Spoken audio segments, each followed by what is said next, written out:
Salut la team, j'espère que vous allez bien. Aujourd'hui, je vous retrouve avec Ilan. Vous le connaissez maintenant, il a une bonne popularité sur ma chaîne. On est chez le notaire, il va vendre un appartement. Et du coup, je vais essayer de vous montrer comment ça se passe. Vous savez que j'aime bien vous emmener avec nous en immersion. Il vend un appartement, il arbitre son patrimoine. Alors, pas trop de pression d'être chez le notaire? Non, pas du tout. On s'habitue? Vendeur veut dire vendeur, acheteur, je pense qu'on va s'y retrouver ensemble. On parle d'un bien qui se trouve dans un ensemble immobilier qui est local d'urbanisme. Eh ben c'est parti, on va signer. Signature électronique en plus. Alors, heureux? Bon la team, on est sorti du notaire, je vous retrouve aujourd'hui, comme j'ai dit, Ilan, vous le connaissez, il vient de vendre un appartement. Donc on va faire une petite interview, on va lui demander pourquoi il a vendu son appartement. Donc voilà Ilan, moi j'aimerais savoir, tu avais une affaire qui était à 10%, tu payais 200, combien de crédit? 276 euros. 276 pour 520 euros de loyer. Pourquoi tu as vendu cet appartement? Explique-nous. Alors, faut savoir reculer pour mieux avancer. Un pas en arrière pour 3 en avant. Voilà, exactement. Donc, j'ai négocié lors de mon achat en 2017, j'ai négocié avec ma banque un transfert de prêt. Donc, comme vous savez, vous avez vu les vidéos précédentes, j'ai fait 6 investissements à 110%, sauf un en acte en main. Donc, j'ai jamais mis d'apport. Par la suite, c'est vrai que ça allait être compliqué, surtout que je voulais passer à un niveau supérieur, c'est-à-dire passer à de l'immeuble de rapport, donc des prix bien plus élevés. Et ça allait être compliqué de s'installer devant un banquier et de lui dire, bah voilà, j'ai si bien immobilier, j'ai jamais mis d'apport et je veux continuer. Même si c'est possible, c'est vrai qu'il faut être réaliste et que ça allait être compliqué.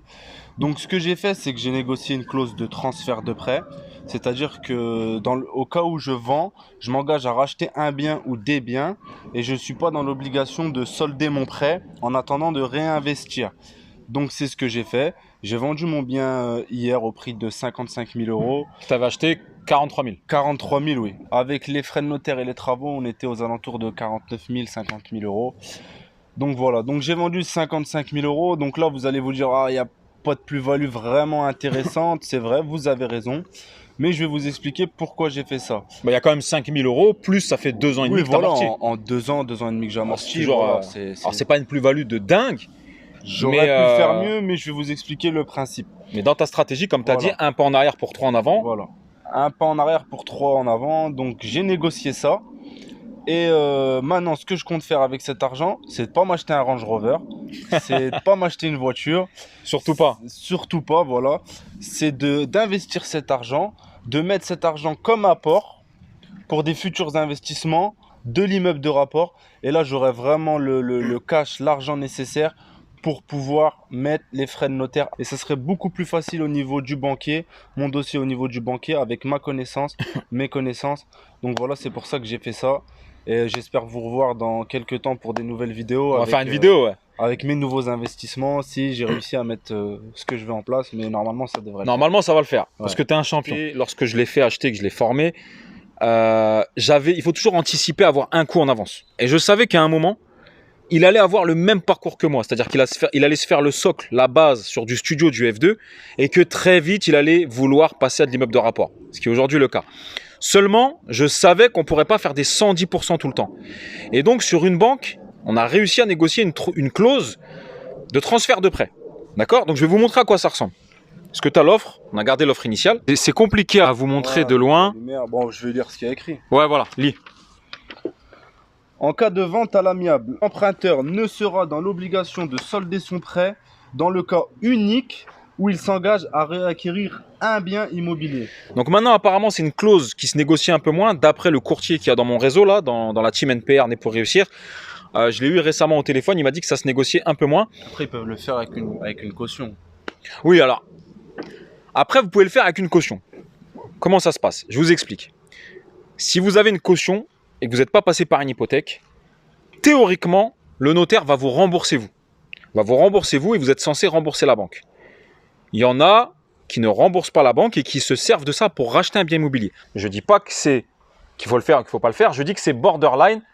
Voilà, je vous dis juste que c'est possible, il y en a qui l'ont fait et du coup ils se servent de cet argent pour racheter. Bien sûr, il faut être intelligent, il faut mettre les parts nécessaires pour pouvoir rembourser ses mensualités de l'autre côté. Exactement, n'oubliez pas que vous allez acheter une voiture, voilà. mais ça peut être une si vous bonne le faites, stratégie aussi. si vous le faites, n'oubliez pas que le prêt que vous n'avez pas remboursé, il court toujours et il courira toujours sur la durée restante due. Et les intérêts de ce prêt ne seront plus déductibles de vos revenus fonciers, que ce soit en nu ou en meublé. Donc lorsque vous le faites, il faut absolument savoir pourquoi vous le faites. Et si vous le faites, il faut absolument racheter derrière quelque chose qui générera du cash flow, d'accord? Et lorsque vous allez faire votre calcul sur votre nouvel achat, il ne faudra pas oublier de prendre en compte la mensualité de l'autre prêt. D'accord? Si vous faites un nouvel achat, que vous allez avoir 1 000 € de prêt pour 2 000 € de loyer, il ne faut pas vous dire qu'il reste 1 000 € de cash flow. Il y aura 1 000 € de prêt plus les 200 et quelques euros de l'autre côté. N'oubliez pas de le prendre en compte. Mais voilà, aujourd'hui, je vous le dis, ça se fait, c'est borderline, mais on n'est pas là pour juger. Celui qui veut le faire, il le fait. Celui qui ne veut pas le faire, il ne le fait pas.